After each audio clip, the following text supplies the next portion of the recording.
GT bro. சொல்லுங்க bro. Bro இது previous week உங்கள்ட்ட ட்ரிம்மர் கலெக்ஷன் கேட்டிருந்தோம். நீங்க கூட ஸ்டாக் இது முடிஞ்சிருச்சுன்னு சொன்னீங்க. இப்போ ஸ்டாக் வந்திருக்கா? வந்திருக்கு ப்ரோ. நிறைய கலெக்ஷன்ஸ் வந்திருக்கு, உங்களுக்கு காமிக்கிறேன். ஓகே. இது டிரான்ஸ்பரண்ட்ல வந்துரும் உங்களுக்கு இந்த ட்ரிம்மர். Okay bro. டிரான்ஸ்பரண்ட்ல வந்து வித் வந்து இதுல வந்துரும் உங்களுக்கு ரீசார்ஜபிள். காமிச்சிரும் எவ்வளவு பர்சன்டேஜ் பேட்டரி எவ்வளவு இருக்குன்னு காமிச்சிரும். இது வெறும் 340 ரூபாய். Super bro. அடுத்த மாடல் பாத்தீங்கன்னா இது ஃபுல்லி ஸ்டீல். இது பிளாஸ்டிக் ஒன்று வருது, அது நம்மள்ட்ட வந்து 149 ரூபா. சரி. இது ஃபுல்லி ஸ்டீல் வெறும் 249 ரூபா வித் ரீசார்ஜபிள் டைப் சியோட வந்துரும். Okay bro. அடுத்த பார்த்தா மேக்ஸ் டாப். இந்த மாடல் தான் நீங்க போன தடவை கேட்டிருந்தீங்க. ஆமா ப்ரோ, அந்த மல்டி பர்பஸ். ஆமா அதேதான்.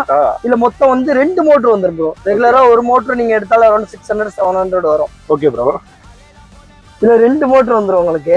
Okay bro. ஃபுல்லி ட்ரிம் பண்றது பிளஸ் இதுல வந்து இது நம்ம நார்மல் ட்ரிம்மர் ப்ரோ. இது பாடி குவாலிட்டி ஸ்டீலா என்னது? ஸ்டீல் தான் bro. Fully steel with type சியோட வந்துரும். இப்போ குவாலிட்டி நல்லா இருக்கும்ல? குவாலிட்டி பக்காவா இருக்கும். இதுல உங்களுக்கு வந்து இந்த இதுவும் மாத்திக்கலாம். அப்ப நோஸ்க்கு உள்ளது தனித்தனியா நீங்க வாங்கினாலும் சிங்கிள் வாங்கினாலே அரௌண்ட் உங்களுக்கு வந்து 600 800 ஒரு சிங்கிள். லைக் இந்த சிங்கிள் எடுத்தாலே. ஓகே. இந்த ஃபுல் கிட்டோட நீங்க எடுத்தாலே அரௌண்ட் 599 தான். வெறும் 599 ரூபா தான் இது மொத்தமாவே வரும். Okay bro. அப்ப நான் இது ஸ்டாக் வந்திருக்கு ப்ரோ. Okay bro. நான் அந்த மல்டி பர்பஸே ஒன்னு பர்ச்சேஸ் பண்ணிக்கிறேன் ப்ரோ. இதே மாதிரி ப்ராடக்ட்டா இருக்கட்டும், கேஜெட்டா இருக்கட்டும், உங்களுக்கு என்ன மேல இருக்க contact number contact order place பண்ணா கேஜெட் நம்ம ஃபாலோ